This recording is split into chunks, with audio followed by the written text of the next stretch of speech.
Welcome to Kitchen Table Conversations, a series of short and shareable conversation starters for those of us who have or love and support people with a complicated and beautiful brain. Here's your host, Angela Geddes. Hi, everyone, and welcome to another edition of Kitchen Table Conversations. I'm your host, Angela, and once again, so happy that you've decided to hang out with us today. I'm just finding it so hard to believe that it's the last week of August, and it's an important time of the year for many of us who are preparing to transition. Some of us are getting kids back to school. Some of us are starting new extracurricular activities, and hockey starting for some parents, ringettes starting for some other ones. All kinds of things are going on, and but it's also a time of transition, and it can be stressful. So I'm thinking of all of the parents and caregivers and all the students who are having to make the switch from warm summer days and relaxed sleep schedules to more routine. But they do say routine is good for us, so let's go with that, and wishing everyone all the best as we start whatever it is that we're starting new this fall. So September is also a very significant month for many of us who work in the helping profession. And that is because it is the 9th month of the year, and it was chosen to represent the 9 months of pregnancy where we all should choose not to consume any alcohol for that duration, and to just plan for a pregnancy to be as absolutely healthy as it can be. So September is the official month where we acknowledge FASD and do our best to spread awareness and work on prevention opportunities, and to help build, again, awareness, but system and skills and capacity so that we all can be a little bit more inclusive of this very common condition. Fetal alcohol spectrum disorder is actually very common, and the statistics now are indicating that it's still kind of low estimated to be 4% of our population here in Canada, and in many parts of the world. Actually, it can be even higher than that. So we're looking at 4 to 5% here in Canada, which is more prevalent than autism, cerebral palsy, Down syndrome, and Tourette syndrome combined. So I always find that this is kind of shocking that more people don't know about FASD and recognize that with the right supports and understanding and awareness, FASD can be preventable. So this condition is one of the only preventable developmental disabilities, and it is the most common developmental disabilities. So why don't we all know a little bit more about this? So now's the time, right? Now's the time for us to bring this back to our kitchen tables and to take some time to really learn a little bit more about it. I encourage everyone to check out my website. There's a ton of resources there, a ton of information, and a ton of links to get you more and more and more. There's also a link directly to a book that I've written that is sort of a one-stop shop that gives people a really good understanding of what the results of prenatal alcohol exposure can look like across the lifespan, and it is a spectrum. And I'm here to say that not everyone exposed to alcohol will end up having the symptoms related to FASD.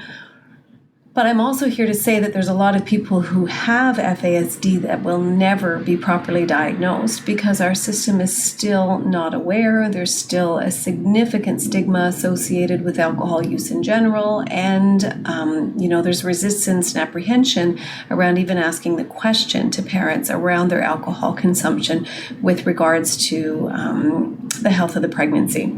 So we've still got a really long way to go, but I'm here to say that this in particular would be such a wise investment, because the results of prenatal alcohol exposure are found within our mental health system, within our special education systems, within our justice systems, within our early years health care and pediatric intervention and assessment services. They are found within our child welfare system, our are individuals who are experiencing homelessness or, poverty, and who are relying upon our social welfare system. So this would be absolutely a huge investment, well worth it, and also one that I think could really fundamentally shift the way our social services need to be delivered even in as early as a decade from now. So I think that's really important to remember. And again, it's really important to remember that FASD stands for fetal alcohol spectrum disorder. It is a lifelong condition impacting the whole body and the brain of the people who've been exposed to alcohol within the womb. And I think it's important to note that it doesn't take an awful lot of alcohol to result in fetal alcohol spectrum disorder, which means that there are at least 3 brain domains that are significantly impaired.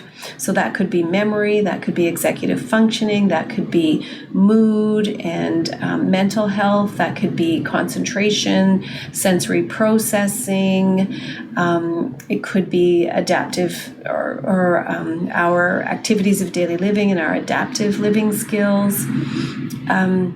So, if you qualify for an FASD condition or diagnosis, it is a spectrum, and some people are definitely affected more than others, depending on protective factors, the health of the parents prior to pregnancy, how much alcohol was consumed, when it was consumed.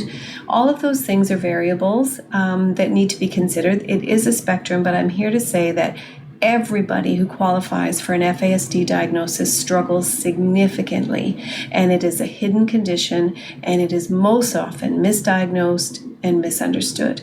And there are many people in our mental health system who are really struggling, but are not being supported in the way that they need to be supported, because people are assuming that what they're experiencing is maybe conduct disorder, OCD, oppositional defiant disorder, some learning challenges, certainly some concentration, maybe some ADHD, maybe some post-traumatic stress disorder, maybe personality disorders, all kinds of different conditions often look like or can be a part of the presentation of somebody who's been exposed to alcohol. And again, the amount of alcohol that we need in order to qualify is not as much as most people would think. So more than 7 drinks in 1 week would meet criteria, and 2 binge drinks throughout the pregnancy.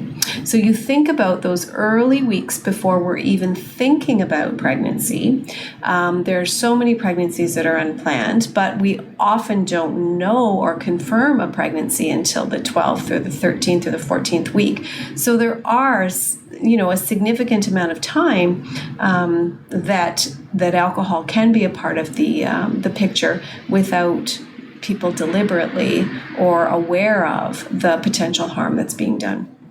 So again, please bring this conversation back to your kitchen table. Please see what your local community or your province or your state or your country is doing with regards to raising awareness, and bring this back to our kitchen tables, because this is where we learn. This is where we hear about it. And this is where, we can challenge the misinformation and the misunderstanding out there. And let's face it, alcohol has been a part of people's cultures. It continues to be, and it has been for years and years and years. The oldest person that I'm supporting is in his late 70s, who thinks or is quite confident that he was exposed prenatally to alcohol, and he certainly meets criteria for further investigation. We do not have assessment services here that can give us that final answer, and I'm not sure at this point it's going to make that much of a difference. But we are supporting him in a good way, and we've got him wrapped around. So, and the youngest little person that I'm supporting right now is only 18 months. So this is something that affects, all lifespan, or everyone across the lifespan, and it is not reserved for families that are experiencing significant or what we would deem to be problematic drinking.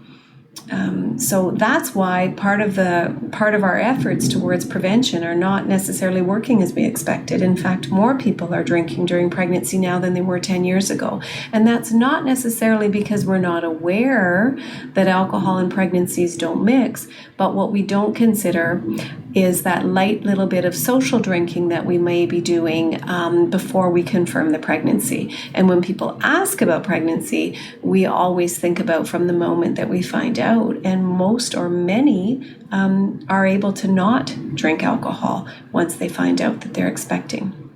Now, the difficulties, and there's always, more to the conversation here, but we do have to respect that there are people out there that really do struggle with addictions and really try hard to stop drinking during the pregnancy, but for a variety of different reasons, and none of them are to intentionally harm the growing baby. This poses to be very, very difficult and sometimes impossible for some.